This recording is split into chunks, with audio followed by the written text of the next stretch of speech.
Start.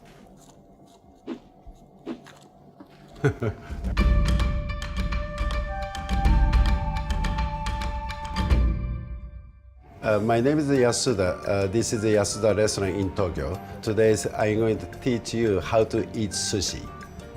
The most important element of sushi is rice, and the rice is the main ingredient.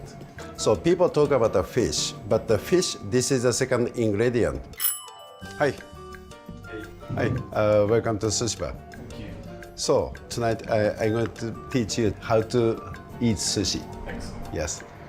Now I serving the soy sauce to the customer. Usually we serve the soy sauce for the customer when they have rolled sushi. And this is the soy sauce. This is my original blend of the soy sauce. This soy sauce mixed sake and also seaweed and bonite flake. Same thing to this ginger. This is my original preparation of the ginger. And also choice of the wasabi roots. Usually, all of the American people, they believe that the wasabi is a horseradish, but the horseradish is not green.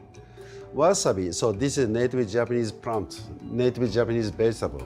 Wasabi, it's not strong taste. Just check taste, just by itself. So this is 100% natural. It was sweet before the kick came. Yeah. On the tip of the tongue. Yeah, that's right. Anyway, I'm gonna make some roll. So this is a scallion. I'm gonna make some toro scallion roll. So this is my most favorite roll sushi. So this is the #1 grade of the seaweed, and this seaweed is one of the most tender seaweed. This is the #1 entire whole Japan. So that means #1 seaweed paper in all the world. My sushi rice and the grain come from my hometown. So this is my mother's gift. So this amount, this is just for the fatty tuna. So this fatty tuna, this is one of the most highest fat contains. And then roll over. This is just Mexican roll. So this is a roll sushi.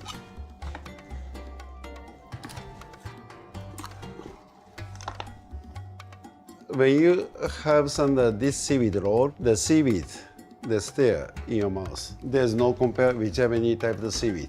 So please use the finger to eat roll sushi. And also please check up the taste of the ginger taste. And ginger, do not touch soy sauce. Okay. Just eat by itself. Sometimes some of the people pick up the ginger prone to the sushi to eat together, but this is very much bad manner. Please have some roll sushi. Use finger to hold just the seaweed side and the soy sauce onto the one side of the rice portion. Just a touch, enough. So this is the balance. There's a lot of things going on there. Yes, that's right. It's almost impossible to explain this. Yeah. Then have a single piece of the ginger just by itself. With my fingers? Yes. So this is a ginger taste. Yeah, it's cleanse my palate. Yes, very good. So this is a single piece sushi. I didn't put soy. And when you get the sushi, just like this, how to use soy for the top of the portion of the fish, right and left, and the single piece sushi right here. To turn on the left side, to hold the fish, sushi, just like this, soy onto this, fish side. So this is the best way. When you got the sushi, just like this, just do it. So this is the king salmon, come from New Zealand. So I rolled it over on the side. Yes, good. Yeah. To hold. Then just go this. Use snap. Yes, enough. Don't shaking. Don't shake it. Don't shaking.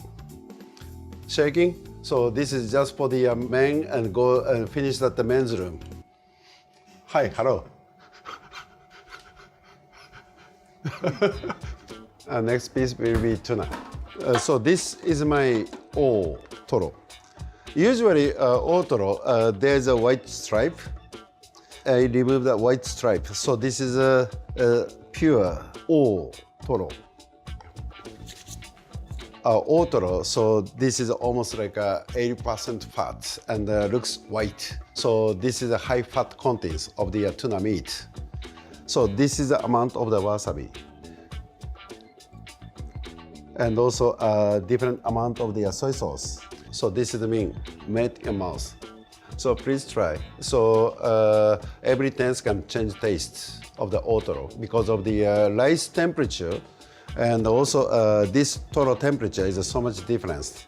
Stays a little bit time and then change the impact, change taste. Sushi, eat here in the counter, eat at the table, it tastes so much difference because of the temperature problem.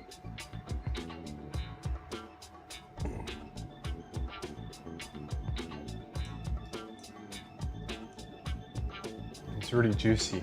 Right? It's already gone. Yeah. Already melted. Yeah. Like,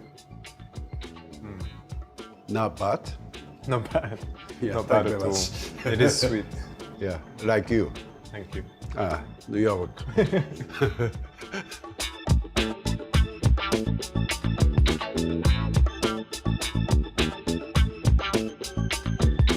I hope you enjoyed my sushi lesson.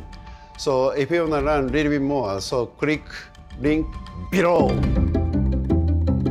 A lot of people have stereotype about food from the food truck. My main focus is to have fresh quality seafood. The key to be a good sushi chef, you need to be very patient.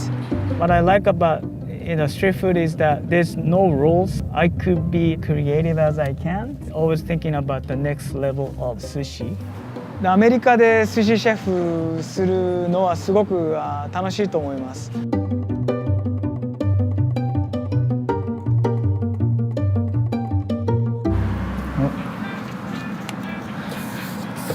Okay, I'm gonna answer the phone. Thank you for calling Yoshi's. I'm order for Maisi. I don't know if I pronounce it right.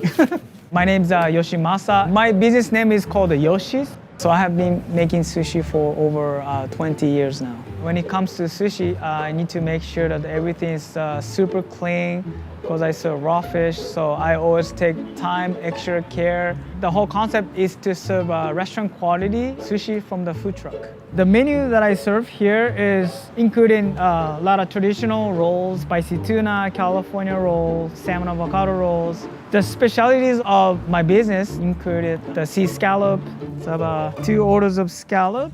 Scallop that I use comes from Hokkaido, north part of Japan. First I butterfly and then open it and then lightly seared on one surface, one side, and then make into a nigiri form, and then dress with a homemade yuzu pepper marmalade, and then finish with a little bit of olive oil and then the black charcoal salt. It's open and it's sold out. We don't have a call sign actually. The reason why I keep the menu small is so that I just prep enough seafood and I buy enough for the day. All right. How you doing? Good. How about you? Now we got that creative salmon for you. Oh, that's nice. Nice. Pretty much I pick up fish every day. All right. at the Thank color you. on that guy. Yeah, beautiful looking. Thank you. Here a little bit for you. I look at like the belly and then check the thickness of the, right here. It's nice and thick. It's nice and fatty. The fish I source here is mainly from the company located in Vancouver, Washington. I get salmon from Canada, avocado from Northwest Oregon, scallop from the Hokkaido, north part of Japan. The technique that I use at work is all traditional, authentic way, but I always finish with more towards fusion style. I use more local ingredients, vegetables also. So now I'm gonna make lime green with salmon, which is the most popular roll on the menu.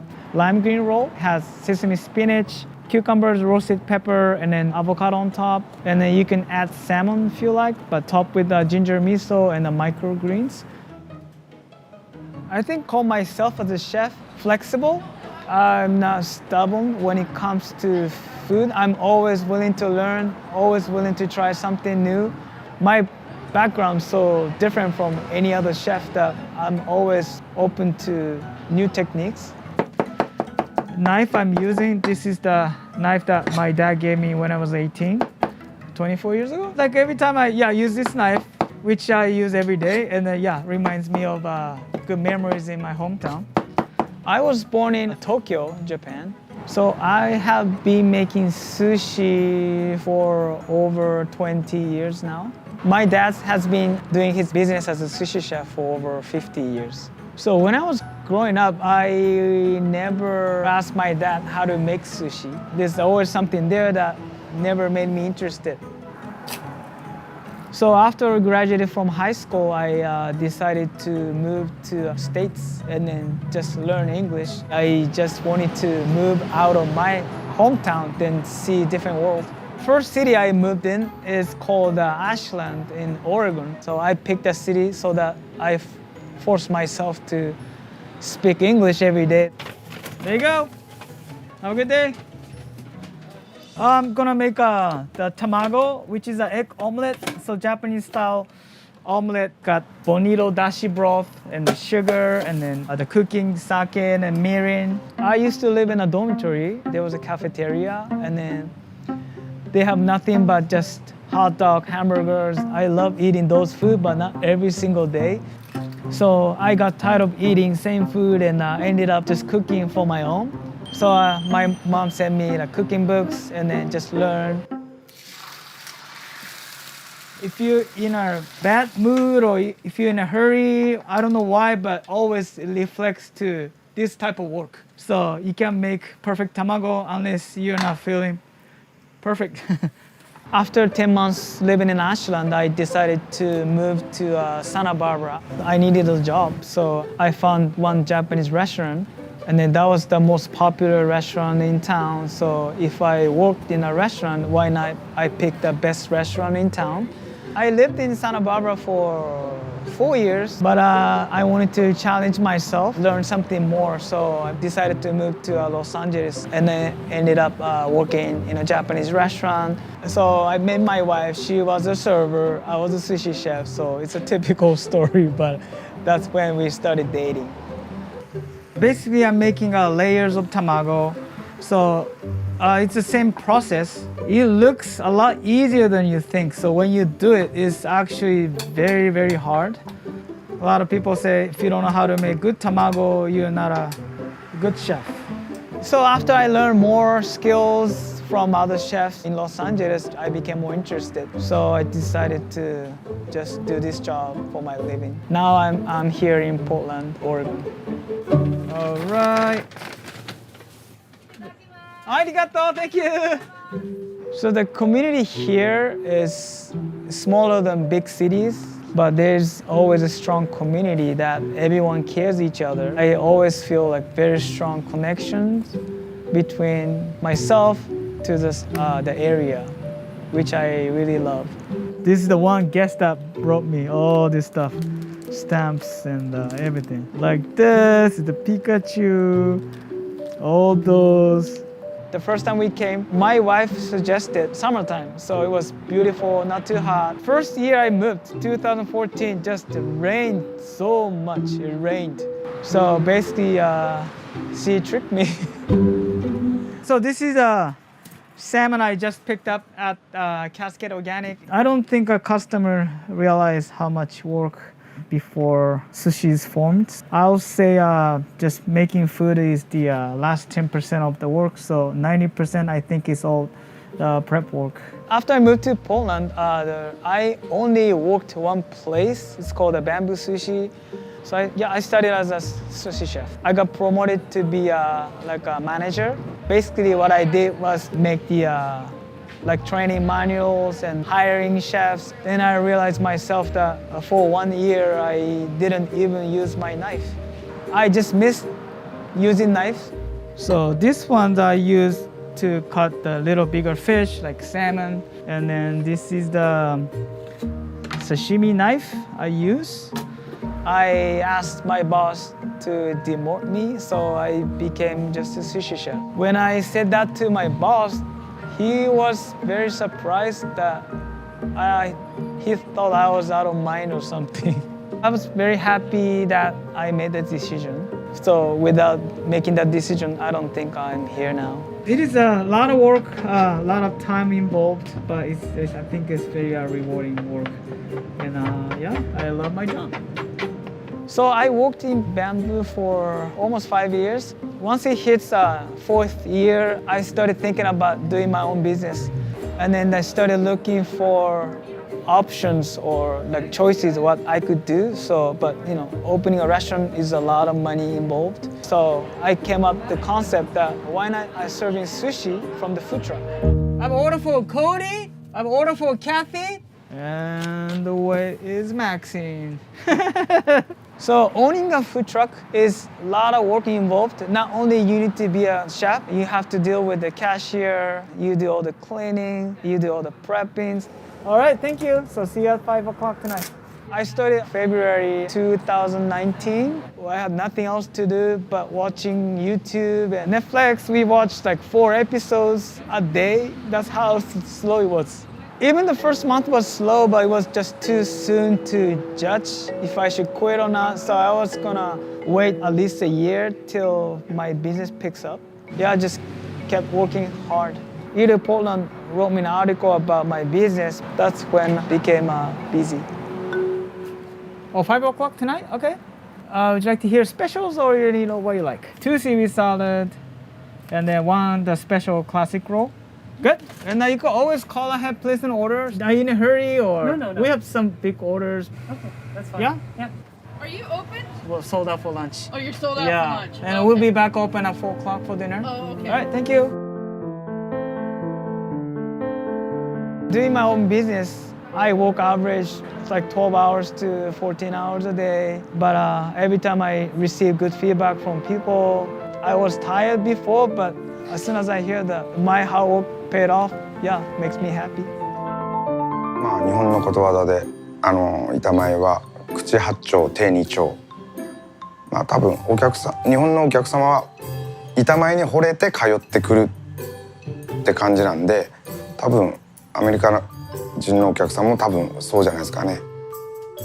板前に僕に惚れて通ってくるみたいな感じじゃないですか。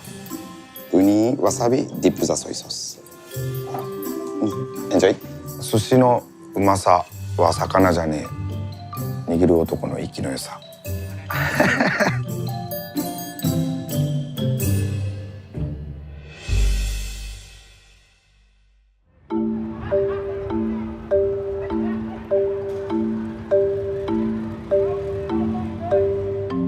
寿司の上はハーレムのど真ん中にあってちょうど1年経ちました。海外の求人票があったもんでニューヨークで募集してて、そこに書いてたのが「世界の中心で仕事してみませんか?」っていう言葉にちょっと惹かれたもんで、世界の首都はニューヨークです。はい。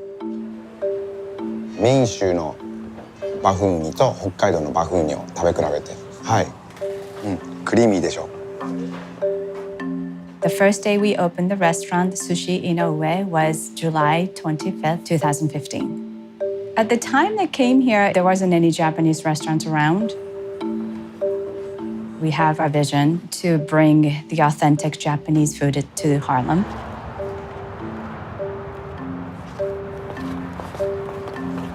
Ashin's a very funny guy. He's very naturally charming, and he makes people smile. Hey, how you doing? You all right? Yeah. Okay.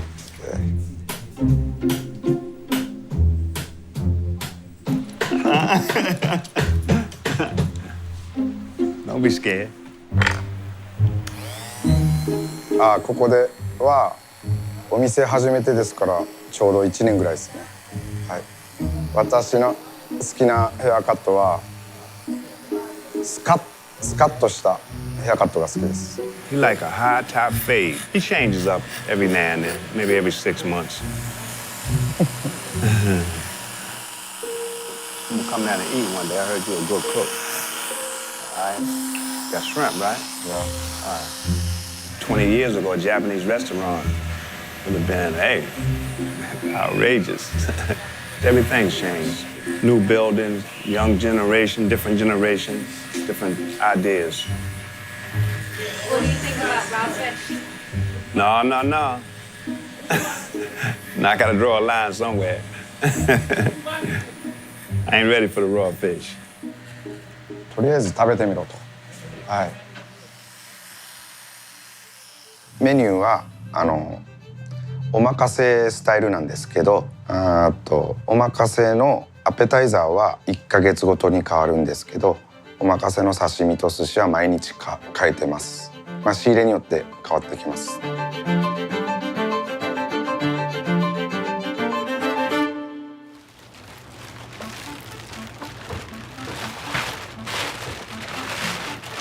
夏の魚ですね。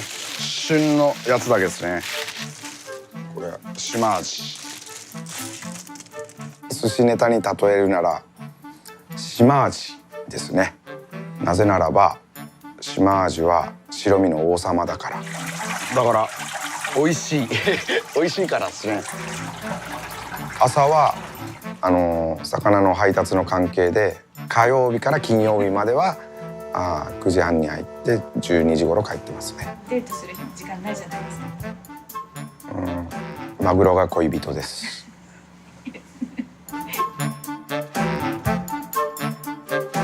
の生すじこ、生イクラですね。これは今朝サーモンから引っ張り出した。それを今からバラバラにしてうちで醤油漬けにします。潰れないんですよ。不思議でしょう。生まれは長崎。育った場所はたまたまハーレムと一緒で教会がたくさんある町なので、そうですね。もう家からも海が見えるところ住んでたんで、おじいちゃんがよくお魚釣ってきてたんで、それを刺身にしてもらって食べてました。高校卒業して東京のお寿司屋さんに入って、長渕剛の「トンボ」っていう歌がちょうど流行ってたんで、歌詞の中に「花の都大東京」っていう、まあそれですね。3月に卒業して4月にお寿司屋さんに行きました。で寿司屋さんの名前は金太郎寿司です。金太郎寿司は正統派のトラディショナルなスタイルのお寿司屋さんです。最初にした仕事は洗い物とお茶汲みと、あとは駐車場に車を移動する仕事ですね。その期間は仕事中は魚に触ることはなかったですけど、仕事終わって先輩にお願いして魚を残してもらってて、それで練習はしてました。みんなが帰った後、夜中の2時3時で余った魚と余ったシャリとか、そんなんで練習してましたね。巻物握りは夜な夜な練習して。うちの親方はくらいの年代になるとチャンスをくれる人だったんです。行け、さあ先輩が指切ったからお前入れ。だからいつ言われるか分かんなかったですけど、僕は8年目でしたね。金太郎寿司で20年間働きました。私は2010年の2月にニューヨークに来ました。だからヒデさんとの出会いは来たばっかりの時、同じところで修行した人なんで、シンさんはなんか物もしっかりはっきり言うし、人間的にも魅力的な人だと思います。初めて会った時はもう金太郎寿司出身っていうだけでも親戚が来たみたいな気持ちになりましたね。とても嬉しかったですね。アメリカ来て6年ですね。6年はい、来てすぐだよね。はい、6年です。ヒデさんも食べるはずかサラダ。いやもう女性といると食べますよね。はい、女性が頼むから。一人の時は頼まないです。肉です。最初に勤めたのはミッドタウンの寿司善っていうとこですね。まあそこのお店はトラディショナルと歌ってますけど、実は違ってスパイシーツナロールカリフォルニアロールとかやってたわけですよ。でそういうモヤモヤもあって3、40年前の先輩方が今レストラン経営されてる先輩方がアメリカニューヨークの人に生魚を食べる文化を教えたじゃないですか。で今度は僕らの世代、僕とかヒデさんの世代で本当のお寿司を今度は紹介できればいいかなと思ってるんですよね。で握りがサンマカアジ、石ガレ、スズキ、ボタン、ホタテ、トロ、アナゴ。あと今日予約は誕生日かなんかあるスペシャル？ない。わかります。じゃあ山下さんお願いします。お手拝借せーの。はいよろしく。お願いします。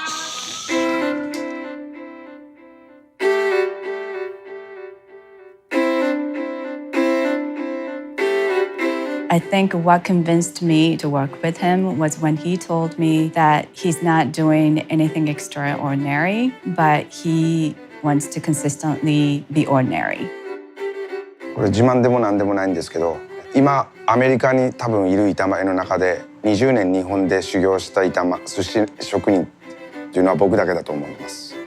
これで納得したら多分僕の成長も止まると思うんで、どうしたらもっと綺麗におろせるかとか、そしたらこう形よくうまく握れる包丁をどうしたら飾り包丁を入れたら握れるとか、寿司を握る瞬間は気持ちが入ってます。だから気持ちが入ってます。寿司職人を辞める時っていつですか？体が動かなくなった時です。はい。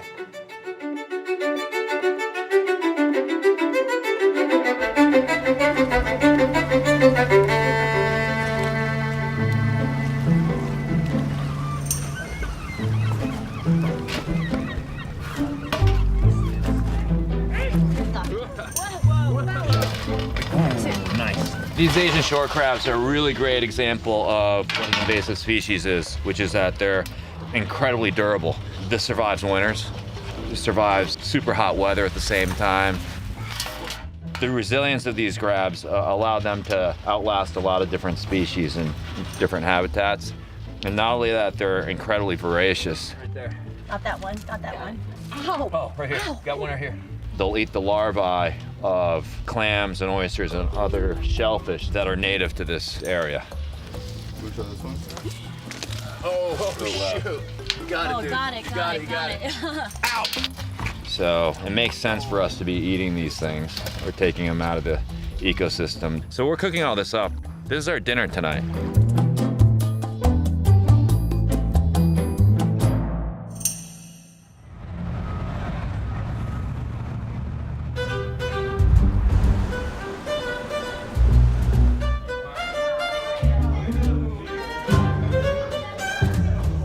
I always struggle with the elevator pitch of what Mia's actually is.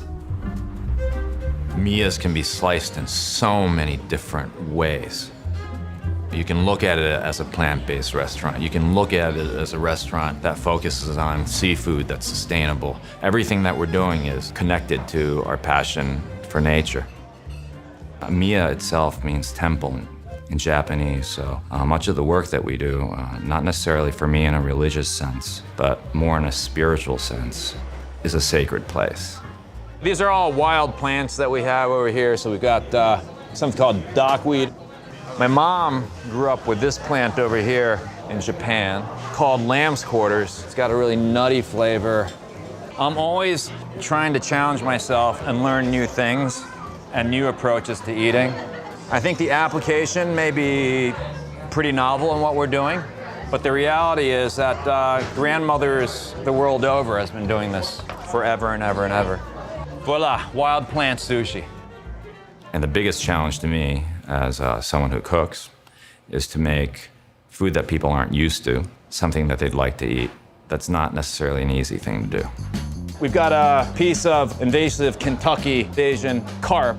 So he's gonna cut it sashimi style. It's been lightly seared in the kind of peppers called kokucharu. And we serve it with crispy black soldier fly larvae. And you've got some multi-continental, multi-era sashimi. I see ourselves as an experimental restaurant, and that's why we use insects. That's why we use invasive species. In a tiny little way, we're changing the culture of eating in the space of sushi. This is the vumpa roll. It's got your jalapeno cashew cheese, eggplant, avocado, crunchies. It's vegan, it's vegetarian.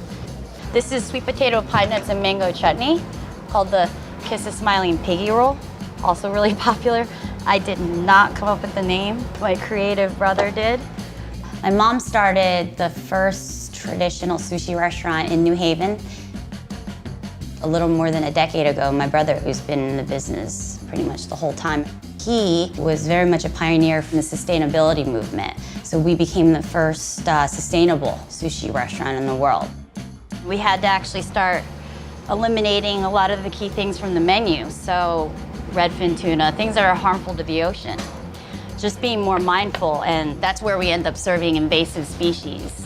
And why not try to be part of the solution by eating these things when they can be yummy? I don't think that anything that we work on is trendy, because everything that we were working on wasn't popular when we were doing it. The challenge had been creating a cuisine that was very, very different than what people expected. You know, a good decade of my life was spent living in the basement of Mia's, not being able to afford a car, and worked 7 days a week and practicing and creating and practicing and creating, first doing traditional sushi and so on. When I introduced the plant-based sushi and new recipes based on sustainability, there were a lot of people who were definitely disinterested to the point where they'd open up our menu and just be like, this isn't sushi, and walk out. I had plenty of people who would lecture me back in those days, telling me that, well, what I'm doing is not sushi at all. We had a lot of people that were into it, and then we had a lot of people walk out the door. And at first, I don't think my mom got it. I'm not even quite sure if I did what was going on. But you easily catch on, and it's interesting, and you realize what an impact it has on everything and living thing, and how we're all connected, and it's fascinating. These are guys that I went to high school with. Frank and I wrestled together, right? Yeah. And then was a big wrestling star at Yale. And today he's my physician. And then my spiritual leader over here. Tell me about yourself. I look up to you, Bun. Yeah, look at that. Is that great? I know. I mean, guys that I grew up with, still here. And why do I look a lot younger than these guys? Because I eat my vegetables. There you go. Yeah, there you go. Mia's is definitely a family restaurant by every definition. And this restaurant's really small right now, but man, it's gigantic compared to where we started from. So even before there was farm to table, my mom had a little garden and she was growing stuff for Mia's. Not a whole lot has changed because on our farm today, my mom oversees all of the growing. Though we do cultivation on our land farm where I live, much of it is dedicated to wild plants. So over here we got some Japanese shiso, Japanese basil over here. We grew up eating shiso a lot. So it just started, so everything's wild and kind of just coming out of the ground right now. Oh wow. This is just, it literally reminds me of Japan. So my mom grew up doing all this as a kid. This is what we call foraging now. This is wild mugwort. The Pilgrims brought mugwort from the Mayflower, and it's known to have medicinal qualities. I grew up foraging with my mother. Today we understand that wild plants are exponentially more nutritious and often much more tasty as well than anything that you can possibly get that's cultivated, so it makes perfect sense. See, everywhere she goes, she spots something you can eat. This one is mustard cream. It's good. I'm not worried about the insect. I Because eat there's no pesticides anyway, so. Yeah. a lot of things eatable. Our mom grew up in Yamaguchi-ken, Japan, rolling beautiful hills, very outdoorsy. And she's always loved gardening. Both of my parents always loved the outdoors. And so it's kind of like it came full circle into what we're doing today. I have two more sisters, younger and older, but I'm the only one who loves outside. So my mother didn't like it. I was just happy to be in Curious. the nature. Yeah. Yes, so it's never go away, even you're older. You love nature. So I think that's the key to be happy. And that's what you did with Bun. You let him. Yeah, I did it to Ban, yes. He loved nature since he was very little. So Bun always had a lot of energy. Yes. Yes. Yes, always. He disappeared so many times. I couldn't find him. So I was really looking for everywhere. So I went to the place where I used to take him, and on the mountain, top of the mountain, he was there. Only 15 months old. If I talk about my son, I can write one book. Life with Bun, a never dull moment is what I could say. Keeps you on your toes. He's still kind of a kid, right? His hands always in the dirt playing with bugs and wild plants, and he was always that way, always outdoors.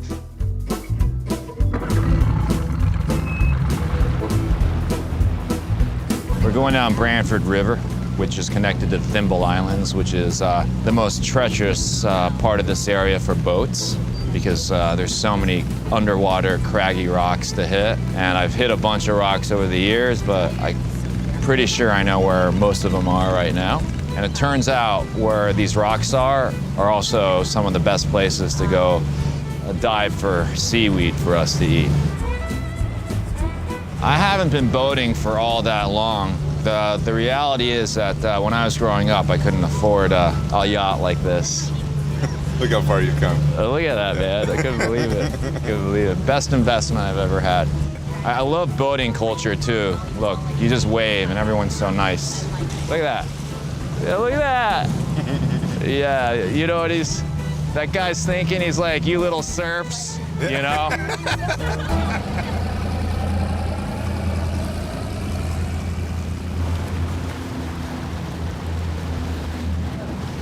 Okay, we're gonna go to this really craggy area. We're gonna go diving over here for seaweed. So I'm just gonna jump in right now.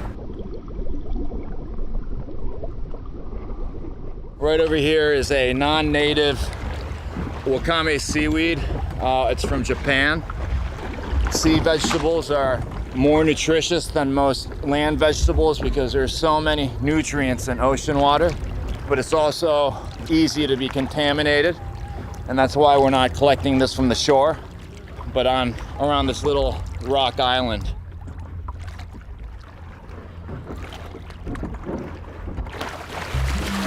I think one of the first words that comes to mind when thinking about Bun is insane.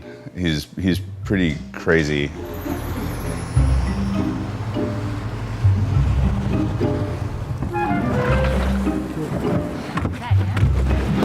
Can't be good for the boat.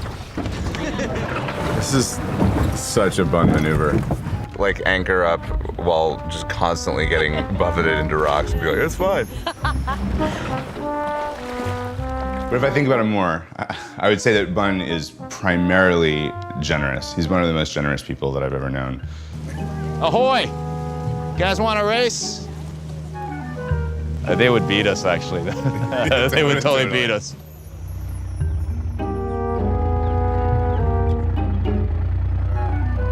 Dragnet. He is very childlike in both his curiosity and also his enthusiasms, and also how easily he's distracted. Like both one of the joys and challenges of working with him. Wow, look at that catch. I'm so excited. That's as good as seafood gets right there. Shiner is a fish that's abundant on the bottom of the food chain as well, so has very few contaminants, and it tastes incredibly good. I can feel them thrashing. Ugh. Thank goodness we're strong. Wow. Wow.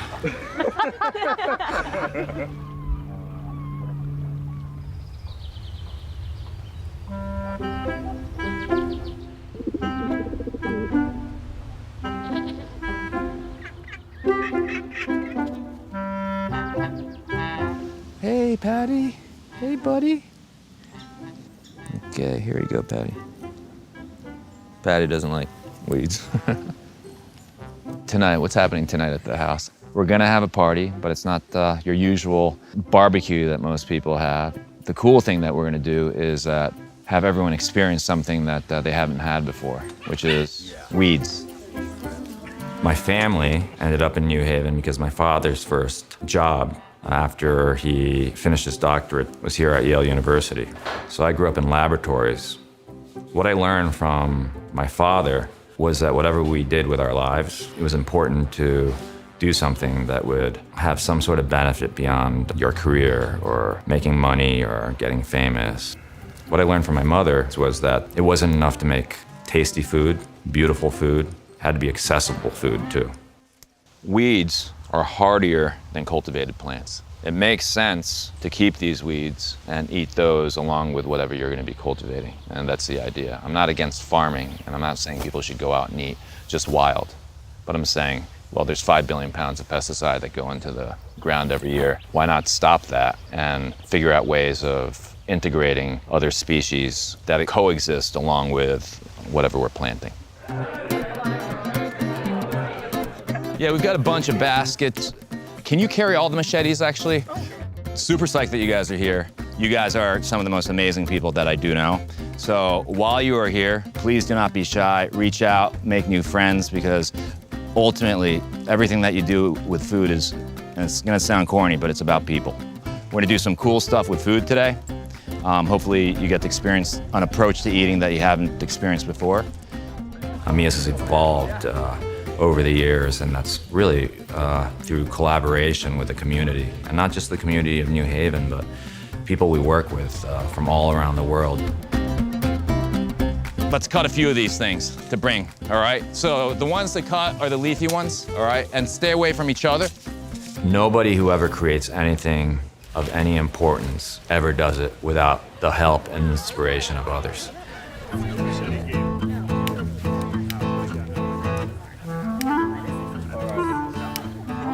Essentially what we're making is the way sushi used to be made before it was Japanese, along the Mekong River or Yangtze River, where rice first started. Oh, this is delicious. I really didn't do anything, like literally. You know, sometimes it's the simplest things that are the best, so let's start making it. Sometimes I create really good stuff, and sometimes, like every experiment, it's not so good. And throughout it all, throughout the entire journey, through decades and decades at Mia's, we've had New Haveners and beyond supporting us.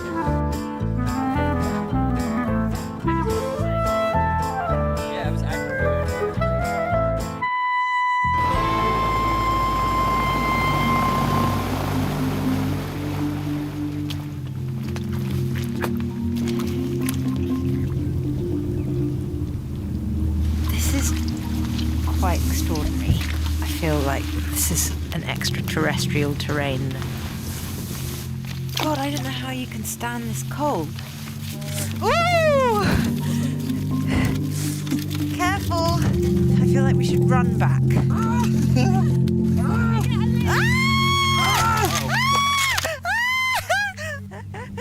It's hostile out here.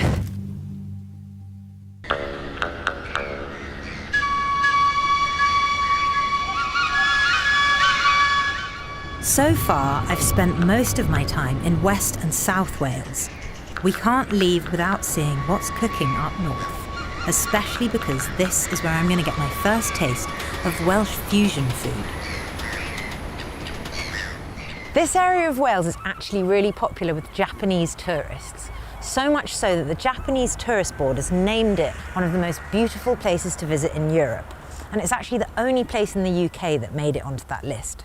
So in celebration of that, the Welsh Tourist Board commissioned a kind of hybrid food genre using Welsh foods like leeks, lamb and cockles to make sushi. And they've called it Uchi. Obviously, because I'm a human being, I love sushi, but a bit apprehensive about leek sushi, lamb sushi, not sure if it's going to work.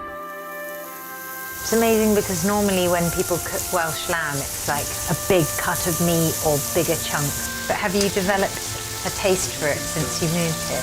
I don't like them. You don't like lamb? She doesn't like lamb. No. While popular with tourists, the sushi trend hasn't quite caught on with the locals. But Hisse is hoping to change that by drawing people in with familiar Welsh ingredients. Welsh lamb yakiniku, did I say it right? Yes. Cockle and Welsh cheddar cheese wrapped with egg sheet, teriyaki chicken and Welsh leek gunkan, and egg sheet rolled sushi with lava bread. And did you invent all of these recipes yourself? Yes. Yeah. Wow. Well, should we start making something? Yes, sure. Lava bread cooked with some soy sauce, sake, sugar. Just put it on the top. Why did you first move to Wales? I moved here when I was 18 to learn English and also to study degree there. And you decided to stay? Yes, I met my husband. What were your first impressions about Welsh people? They're very friendly and warm. Was there anything that you thought was strange? So even though it's raining, nobody really using the umbrella. That was... So these are some little cockles. Welsh cheddar. What made you think that the flavours of sushi would work well with some of these Welsh foods? Sushi is like sandwiches. Right. It goes well with anything. Rice is plain, like bread. This is more fun than making sandwiches. Yeah. This looks a bit like a daffodil. Like a daffodil! Oh my god. I'm going to mess this up, guys. This is going to be a big insult to Japan and Wales.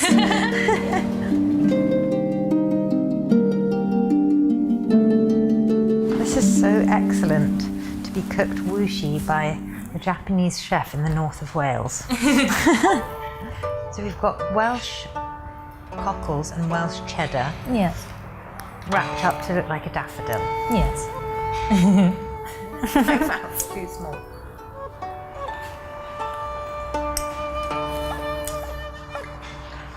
It's good because it tastes like a sandwich, but it doesn't really taste like sushi. But I like it. Yeah. Beautiful Welsh lamb with spring onion, all in one. It doesn't taste Japanese to me. It doesn't taste like sushi, but it doesn't taste Welsh. It's something new. Yeah. It's wushi.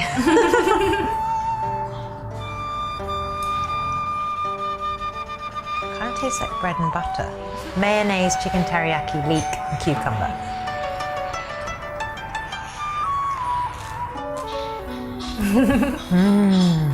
So good. That's my favorite. Yakida.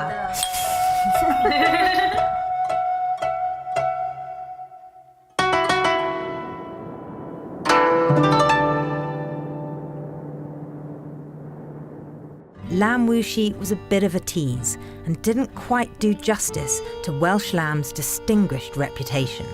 And I'm not leaving Wales without a proper lamb fix. As luck should have it, we're in the heart of sheep country. Sheep. I'm headed to a farm in the hills of ancient Snowdonia to meet Gareth Wynne Jones, aka the Tweeting Farmer. He's trying to change the public's relationship with food, one tweet at a time, showing people what his job is really like and where their food actually comes from. You guys will be in the back. Can Ellen sit on me? Yeah. Gareth's family's been farming in Snowdonia for 350 years, producing high-quality Welsh mountain lamb. And I'm psyched because our visit coincides with lambing season. You all right? The car's giving birth to me. There we go. And so are loads of these ewes pregnant? Lots of these. Do you think any will get born today? There's a possibility. I want to be involved in a birth. That one's quite new. Yeah. The afterbirth's still hanging out of that one. Oh my God. When was she born? So well, since we've been round. We missed it. Yeah. Yeah.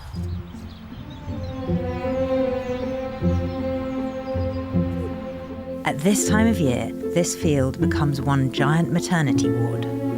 After which, Gareth moves the ewes and their lambs up into the mountains, where they have the run of 27,000 acres of grazing land. Why do they go up onto the higher mountains? These are grass-fed. So it really makes a difference to the taste where they've had the wild forage and the fauna and flora. But what you've got to remember, we are what we eat. Whatever you feed these guys, it's going to come out. And when you look at the scenery and you smell that air, this is what you taste in our lamb. Gareth needs a hand herding the ones that have already given birth up to the top. Bring them through into here and then chase them into that pen and then take them on to fresher, greener pastures. You stand there, Charlotte, for a minute. Charlotte, you run down towards that tree now. Run, run! These ones! Tree, quick! Quick! Ah! I lost them. Hands up, Charlotte, hands up. What do I say? Lie down. Ho, ho. Whatever you want. Where? Lie down. Charlotte, come on, come on. Now you close that gate. Lie down. To the right, right, right. Come on, push him. Come on!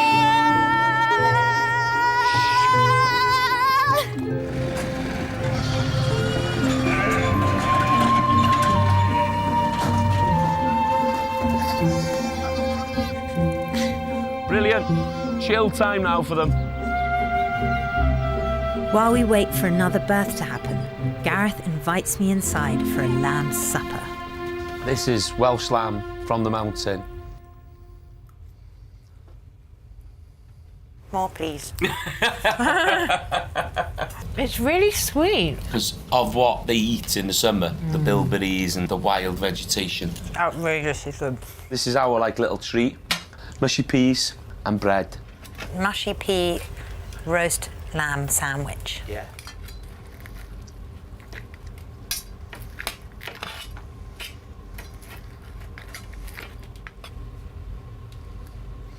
Food porn. Just as we were preparing to leave, Gareth got word that one of his ewes was ready to give birth. How long does a birth usually take?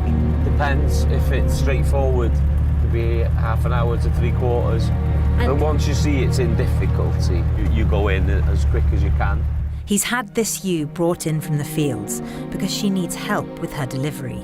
And despite my inexperience, Gareth wants me to get involved. It could be a breech, or it could be a big lamb. And because she's a first-time lammer, we've got to make sure that everything's okay. Oh my God. Do you really trust me to do that? Well, this is the whole point of you tasting my fantastic lamb. Yeah. You've got to be part of the whole process. She's burst a water bag, so... Oh, she has? Yeah, so, when we really want to go in and have a look. Okay. Oh my God.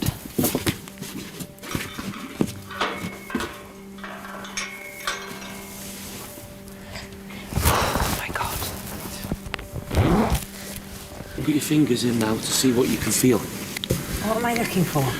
What do you think? What do we just talk about? Legs. Yes. In here? Yes. Okay, mind over matter. Yeah. Oh my God. It might be a little nose. Is that a nose? It's really important that you get it right. I don't know. I need you to tell me. That's a hoof. Okay, think again. I don't know. I don't trust my opinion. I'm sorry. Okay. It's a foot. Is it? Yeah. It's 1 foot. And it's a head. It's 1 foot. 1 foot. We need 2. Really, but we might just have to pull it on 1. Yeah, in you go.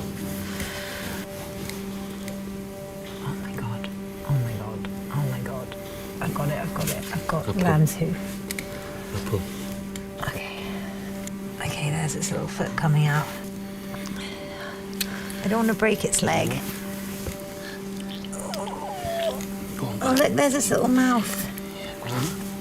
Come on, guy. Come on, little guy. Yes. You're coming into the world. Can't believe it. I think I'm going to cry. Keep going, girl. Oh. It is coming, Keep the pressure on. She's first time lamber, so she's very tight. Go, go, go, go, go. Both hands. Okay. Both hands. Oh my God. Go on. Oh my God. Oh my God. I don't want to break it. Get behind his head. Yeah. Strong now. Both. Yeah. Now go on. Pull.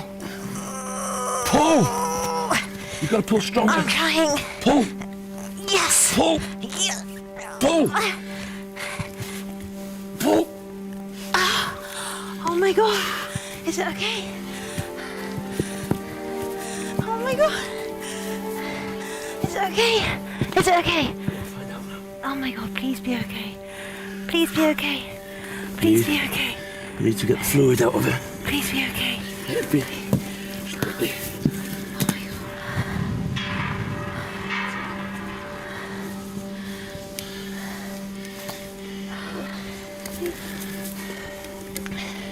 Good boy. Oh my God. Should we do anything to the mum? We've got to go back in now. Okay. Oh my God, please be okay. She needs to lick him now. Please be okay. Oh my God. Oh my God. It's his first little bleed. Welcome to the world. Well done, Charlotte. Don't cry. I'm not going to cry. Let's go again. What was dead? Gareth. Okay. And we go in deep. Okay. Go. Just find the head or the foot. What are you feeling? No, just like... Think. Use your head. Think. Think with your hands. It's really important. Come on. Oh, it's coming. Sorry, I couldn't find you. Behind the head. Come on. Round the head, round the head. Go. Go. Go. Round. Quick. Come on, Charlotte. Get his mouth clean. Come on, little guy. Oh, your brother's trying to squash you. And this. Come on. Wake up, baby. Turn him on. Come on. Your turn. Who's this? Who's this?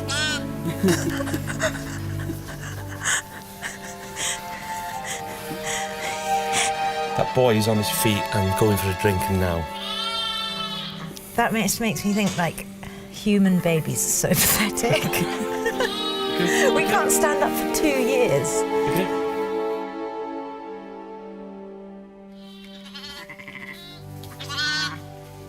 We would have never delivered them naturally. Really? That would have been dead by the morning. Oh my God. Both of them would have been dead, so you've saved their lives. Yeah, you are a lifesaver now.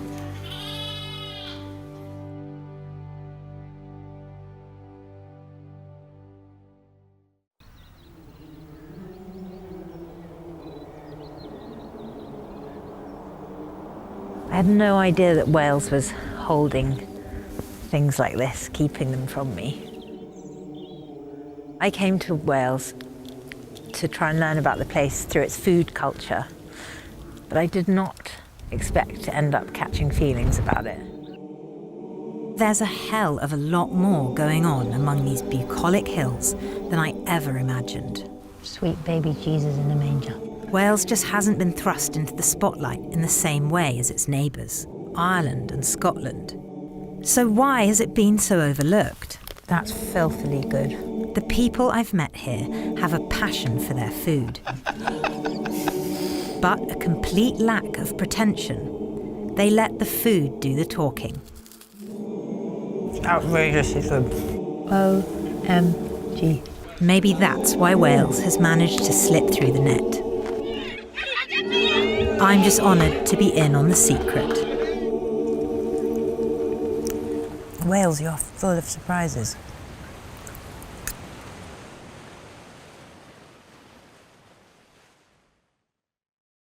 Morning, Charlotte. These are the 2 lambs you delivered. And as you can see, they had a nice little mark to say that you delivered them.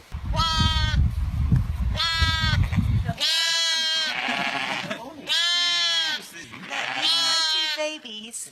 This is the boy, Grant, and that's the girl. So, which one do we eat?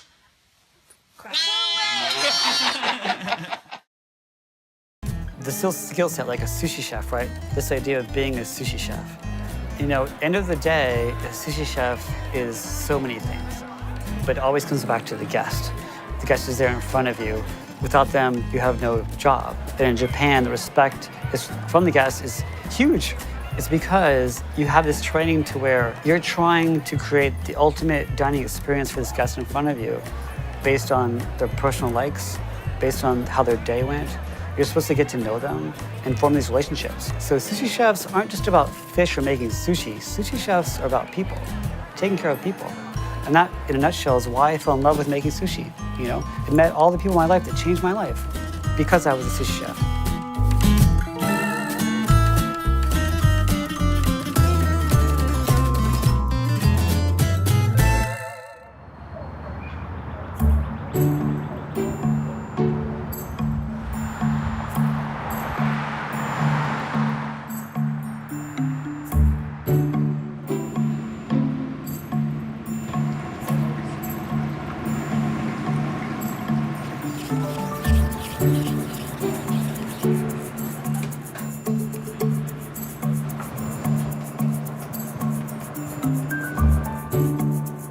So this one, don't take the whole belly at once. Come here and take half of it first. So you're doing it in sections instead? Because if this whole thing is too hard, and then come back again, just between the bones here, score it back a little bit like that. And then right there, same thing. There you go, you got it. ちょっと硬いでしょ。まあ硬いよ。はい。What's that called, Masa? Yanagi. Yanagi? But it's like a shape like a sword. This is for the only slicing. Sashimi. Sashimi. Only sashimi. Yeah. So that is one big edge like this. So like one stroke. That's yellowtail. The flatter piece that he's cutting right now, that's actually the belly side of the fish. So the very white part, that piece right here, that's basically the toro part of the yellowtail. So there are various levels of quality based on the amount of fat. So the applications depend on what we're using it for. So the best of the fish we'll use for sashimi or nigiri pieces. So if you see this right here, right, there's actually 3 layers of fat on the yellowtail. And you need a really sharp knife to be able to pull off this white layer. You see how it's glistening? It means it's freaking delicious. Yes. The idea with Uchi in the beginning was we really wanted to focus on it being an Austrian restaurant.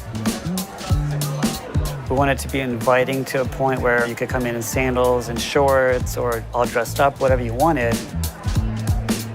But people would come there and have a great time.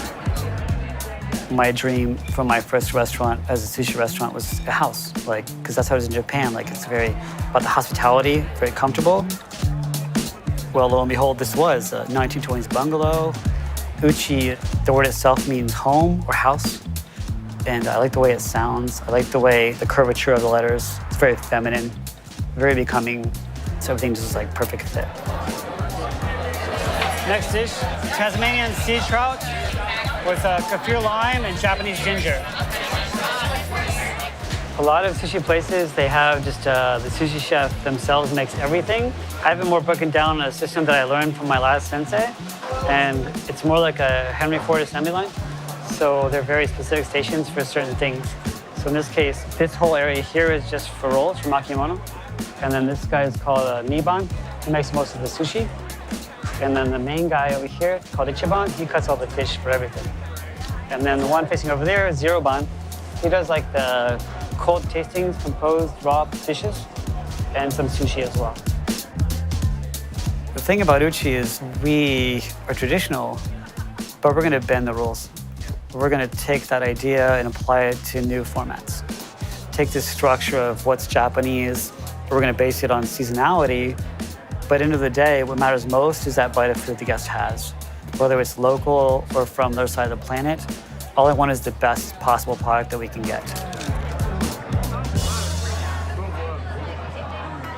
13 years back is when we originally opened. So it's considered kind of one of the OG restaurants. And what I love about this little house is that it constantly stays ahead of the game. When we originally started here, we did about 95% sushi in a 5% kitchen. We had 2-hour waits, and the dining room was fairly empty because everyone wanted to sit in front of Tyson at the sushi bar. And so as we've evolved the back of the house, we brought in some really talented chefs, Paul Key, Philip Spear, Michael Castillo that we have here. All of these chefs have expanded what we do in the kitchen, and Tyson has had a hand in that the entire way. A little firmer with it. There's no gelatin or anything? No gelatin in it. It's great like that. Flavor is good. Yep, apple juice, miso, a little sugar. Yeah, cool.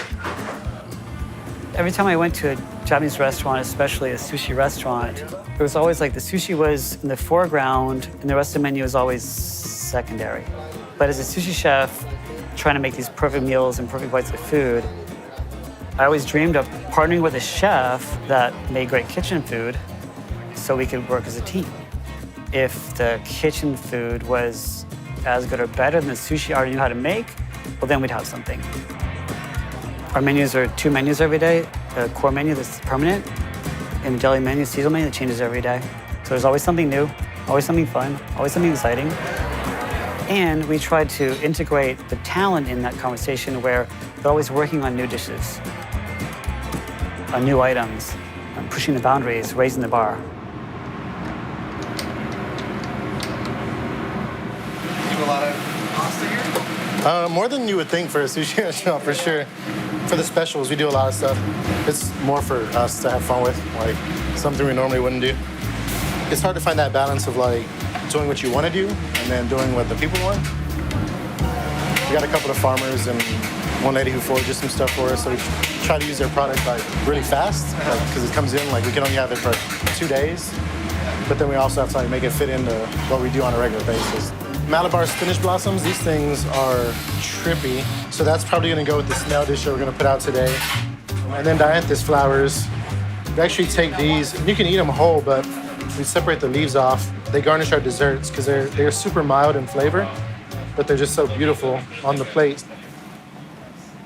I feel extremely blessed. You know, we're at a point now where we have the ability to grow talent from within our company, because as we grow talent from those people, they define who we are and what our menu is and what we serve, the way we serve it, and lastly, how we grow. It would never open Uchi-ko if it weren't for the people that we had. Uchi-ko is our sister restaurant. It has threads of what we do. You know, the original kind of take on it was Japanese farmhouse. The flavors are gonna be a little bit more in your face, a little bit more forceful in a sense, whereas the Uchi restaurants tend to lean more back on the Japanese tradition. Uchi-ko, you're gonna get preserved lemon, and a little bit of creme fraiche. You're gonna get all different kinds of things. We opened Uchi-ko because we had people in positions that wanted to move up. We had nowhere to put them. They were gonna leave us. And so we said, well, we need to look at opening another restaurant. And selfishly, I really wanted to see if we could spread our wings, what we could do in a bigger space, a bigger kitchen.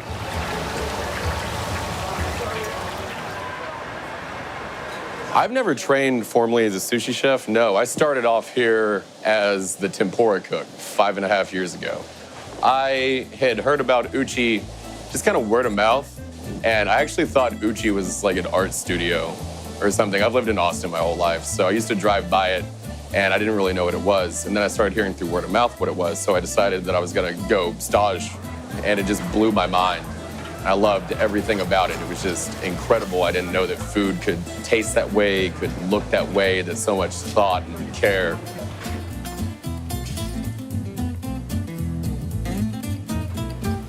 Got a pretty good layer on this. Oh, we can be better than chef. We can always be better. Tyson has a really good palate, and he's got a really good eye for aesthetics. What he really brings to the table is this idea of Japanese cooking and the delicacy and the finesse that goes into that, the respect for the ingredients, and really bringing that stuff back to life. The fish is here, right? Charlie, Madai's here, right? Madai's here, yeah. Okay, let's bust it out. Madai, Japanese bream. It's my favorite fish. It comes from Tsukiji. So this is the Madai. Swim to the camera. These have really, really thick scales on them, and they have really, really sharp teeth. It's crazy. Really expensive. Because the yield is, once we break this fish down, You can tell it's like almost 30% head, right? There's not much fish on it. So we're setting them now. I'm going to cut the marai, and then we do another thing called yubiki, which is we cook the skin with flash boiling water and then shock it with ice water. And very classic technique. That way you get to eat the skin with the sushi together. I came to Austin when I was 19 to go to college. I was working at a grocery store and I got let go, and then had to go find a new job. I was looking all over town and I had this grandiose plan of being a bartender. So I went to a bar called the Elephant Room. I went down the stairs to go to the front door to go inside, and it was locked. They weren't open yet. I looked and there was another set of stairs that went upstairs. So at the top was a glass door, and I went up there and it was called Kyoto, and it was a Japanese restaurant. Yeah, I washed dishes for not long, for a couple months. And then I got to be friends with the Sushi Chef there. We watched VHS tapes every night, Japanese travel shows, and a lot of food shows. And cook in his apartment, him teaching me about Japanese food. After that 6 and 9 months I spent with him, it was already in my head. I wish I could learn how to make sushi.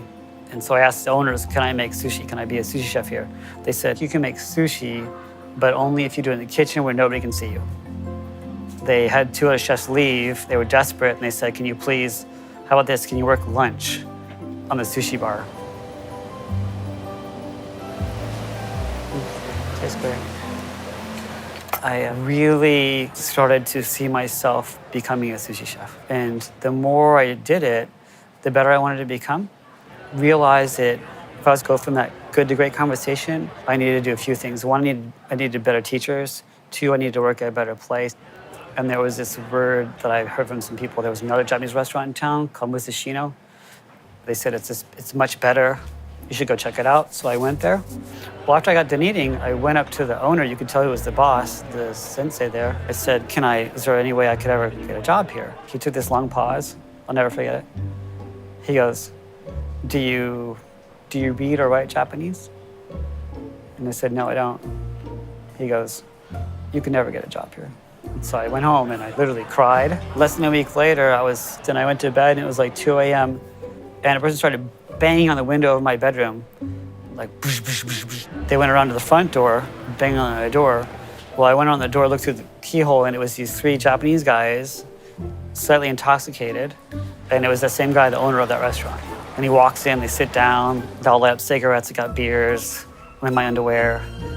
He's like, Tyson, we want you to come work for us. I'll pay you double what you're making. When I first started out, I would be working, and again, Sushi Chef is about the guest, and they're in front of you every day. I started getting regular customers, and the regular customers would always say, Tyson, make me something you never made before, make me something brand new, like perfectionist mentality, like I wanted to be better, make them something they never had before. So I had to go outside of the box. Again, I would go to Whole Foods and spend my own money and buying products to combine with the raw fish. And so I would get back to work, and my bosses that were Japanese, very Japanese, it would have been heresy for them. They'd have known I was doing that. So I'd stash it all in my cooler. And then when John would come in at noon and he'd sea bass, I'd make sea bass and I would take out the pears or apple or something and combine it together, make them a dish. And then he would go, that's genius. You should make that every day. And I'd be like, I'm not gonna have pears every day. Did you ever get caught by one of your senseis putting fruit? 2 jobs later, when I worked at a place called Musashino for 7 years, a few times, but he gave me more autonomy because the guests were demanding it. That was, again, the next step into really making the hard choice of trying to take the risk and open my own place. One of a few things that got me addicted to making sushi and becoming a sushi chef was you get more chances. So food is consumed immediately. I know that while I was doing it, that in itself is what got me totally just addicted to doing it. There wasn't a day I woke up dreading going to work. I was stoked to go to work. Downtown's right here. We're going to a restaurant called Clark's. It's a seafood restaurant. Great oysters, just fresh fish. As you notice, the restaurants that grow all do one thing well, and to me, it's about hospitality. You know what I mean? Yeah. They lock down the menu and they say, we do X, Y, and Z really well. We're gonna make sure every person that walks in that door is gonna have X, Y, and Z. I have this certain honor within me as a sushi chef. I won't serve second-rate food. I only want the best. Like a sushi chef is like a showman. They eat right in front of you. So you better have some good stuff to give to people you're feeding them, right? So that kind of locked into me really early on. And with Uchi, same thing with the kitchen, same thing with the staff, the front of the house. This culture we've built of people that love to come here and work. It's because they know that as a team, as a group of people, as a family, we're doing everything we can to make it the best possible experience.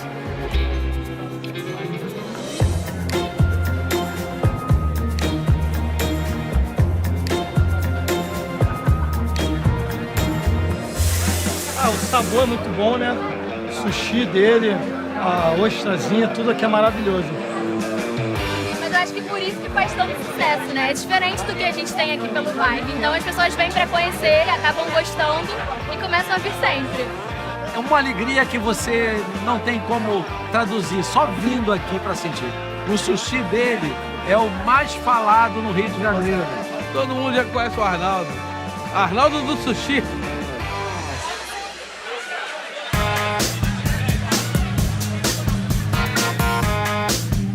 O segredo do sushi da rua é o que eu já escutei da minha mãe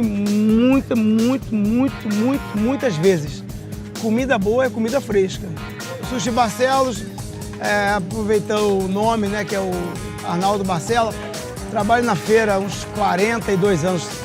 E viemos agora uns 13 anos com o sushi, fazendo os cortes na hora para o cliente. Todo mundo sai da barraca do Arnaldo satisfeito, sem gastar muito. A gente vamos fazer agora sushi. Sushi é a bolinha de arroz com peixinho por cima. Vamos fazer de 4 paladar. Salmão, o de camarão, de polvo e adoque. Aí o nosso chefe vai se amostrar, como eles dizem aqui, né? Pronto para consumir. A gente tem o makimonos e os sushis tradicionais, que é sushi de salmão, sushi de atum, peixe branco, camarão, adoque, peixe frito. Os sashimis temos todos. E se você quiser comprar um peixe na feira, na nossa barraca, a gente pega esse peixe, ele vai fazer o sashimi. Filadélfia, que é o que mais sai, que é arroz, creme cheese e salmão, na alga, com cebolinha. 300 makimonos. Então precisa de 10 kg de arroz cozido, né? Precisa de muito creme cheese, precisa de muito salmão já limpinho, assim, olha. Em um dia só para sushi, 220 kg de peixe. Bom, aqui a gente é uma empresa família, que no peixe eu deixo muito, 95% eu deixo por conta dos meninos, que é o Pedro e o Arnaldinho, o Júnior. É muito bom trabalhar, né? Do jeito que eu trabalho, é um privilégio muito grande de estar com a família, minhas filhas que vêm desde pequenininha, tudo bem que não cresceram muito, mas né, é muito bom, né? E um grande prazer estar com quem? A dona do pedaço, que é a mulher maravilhosa, e o meu molecão aí, né? Arnaldinho, que tá aí, ó, desde pequenininho também, né? Muito bom, muito gostoso, muito gratificante. A gente começa a trabalhar às 6 horas, comprar o peixe para aquele dia. Saímos do Catumbi, que é próximo a Santa Teresa, é um bairro aqui no Rio de Janeiro. Vamos pegar a ponte de Niterói em direção ao mercado de peixe, em Niterói. Eu não sei por que o mercado de peixe sempre é de madrugada. Eu não acredito que no mundo inteiro. Deve ser porque não faz muito calor, não fica aquele sol em cima do peixe. Eu nasci no bairro chamado Catumbi, papai, mamãe, muito irmão, somos um total de 14 irmãos. Família pobre, né? Meu pai muito humilde, né? Muito filho, muita boca para comer.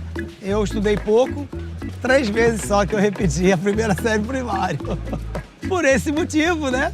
Aí meu pai falou, pô, não vai ser nada, então vamos ser feirante. Aí eu comecei com meu pai na feira de Copacabana, há 40 e pouquinho de anos atrás. Com os 8 anos não tinha... E ficava vendendo sardinha, né? E aquilo ali, o olho veio, né, aprendendo alguma coisa e beber um cafezinho, né? Que é muito importante. Acordou, Beleza? Bom dia. Tranquilo? Beleza? Aqui a gente está no mercado de Niterói. Aí vai vendo o que tem de melhor. Olha, há muitos anos fazendo o mesmo trabalho. Então, para mim, olhou, já está sabendo já se o peixe está com qualidade ou não. Ele tem que estar com essa babinha, né? Lisinho, a escama toda compacta, né? O olho também tem que estar bem brilhoso. Todo peixe de rabo aberto é carne escura. E a guelra sempre é bem vermelha. A minha infância foi assim, mais trabalho do que... Meu pai foi se afastando por causa da idade, meu irmão continuou, eu e meu irmão junto, né? E eu vim me destacando na feira. Isso, o peixe do sashimi é sempre o atum, salmão. Esse é o essencial. Pescadinha, então a gente vai comprar pescadinha, linguado, a tainha, vermelho, badejo, o camarão de 2, 3 tipos de camarão, tamanho. Vamos lá, Marcelo. Qual é o preço desse peixe hoje aqui? Esse peixe hoje está R$15. R$15? E o pargo? O pargo bota para você 6,5. 6,5? 30 anos.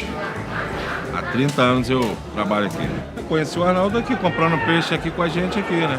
Eu não pichicho muito, não. Isso aí é de freguês, né? Pichichar, com certeza. É um bom freguês. Então, sempre um peixe bom. Os barcos dele é um barco bom. Então, o que acontece? Esse aqui é o marlin. Esse aqui pode ser usado em sashimi também.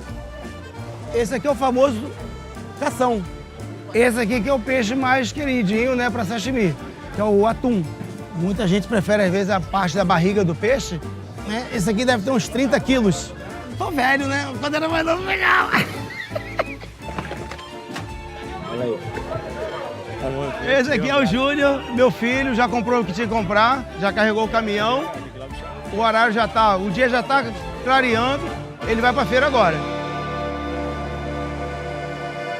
Bom, acabamos de chegar no bairro da Ribeira, que acontece uma feira há 115 anos. Fala, menino, bom dia agora, valeu. Fala, Juan, beleza? A nossa barraca está sendo montada.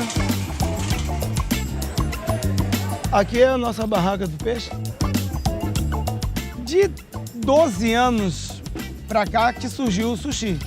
Que um belo dia apareceu o tal japonês, né, o cearense, e veio comprar um peixe para ir fazer um evento. E ali, dessa data, contratamos esse rapaz. Começamos a cortar só o sashimi, e não vejo dificuldade nenhuma de cortar um peixe para sashimi, nem fazer os sushis. Aqui é o salmão já para sushi. A gente começa a fazer filé cedo para poder facilitar a vida lá do sushi man, que aqui fica só o lombinho só para o sashimi. No início foi muito difícil, como tudo no início é difícil, né? A única coisa fácil no início é namoro. Cozinhar um arroz na feira, sem estrutura, sem nada. Muitos criticaram, loucura. Entrou aqui, saiu aqui. Né? De cortar, a pessoa vinha comprar o peixinho e pedir para cortar. O pessoal saía comendo, né, tipo fast food, comendo na feira. Isso fizeram eles não sabem o bem que me fizeram, né? E a gente tem o que a gente chama de orgasmo. Esse, das peças especiais, esse é o campeão de venda. Esse aqui é um tipo de sushi, né? Uma peça especial para quem não gosta de peixe cru. Então vem o camarão fritinho, o salmão vai dessa frambadinha agora. Prepara aqui um lequezinho com pepino japonês.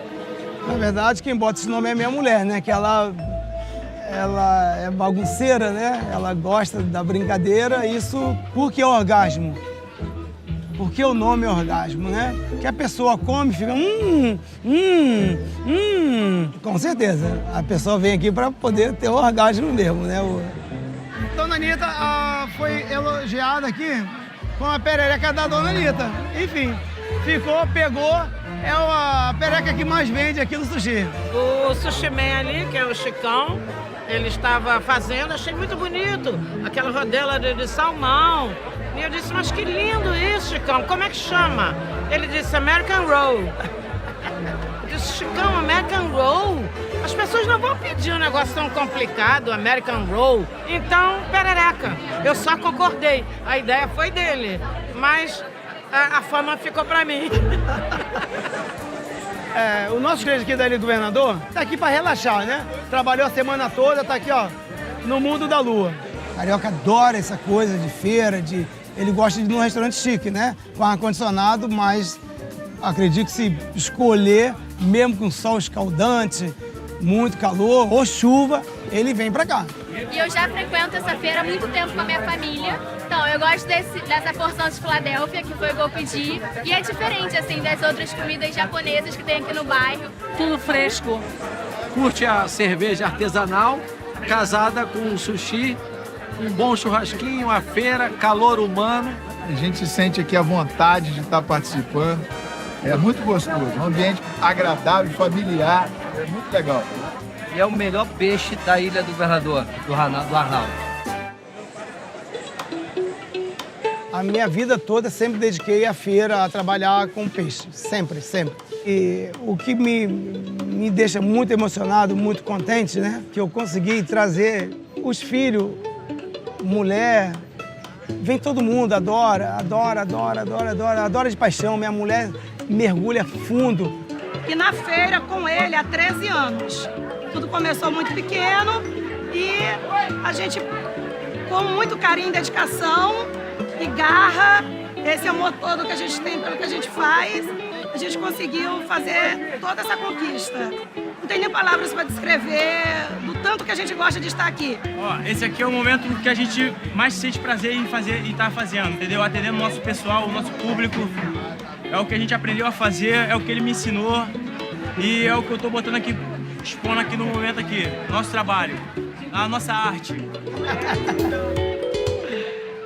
A força que eu tenho dos filhos, né?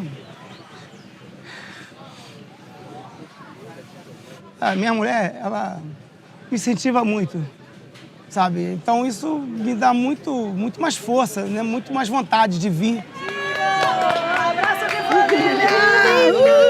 Sucesso!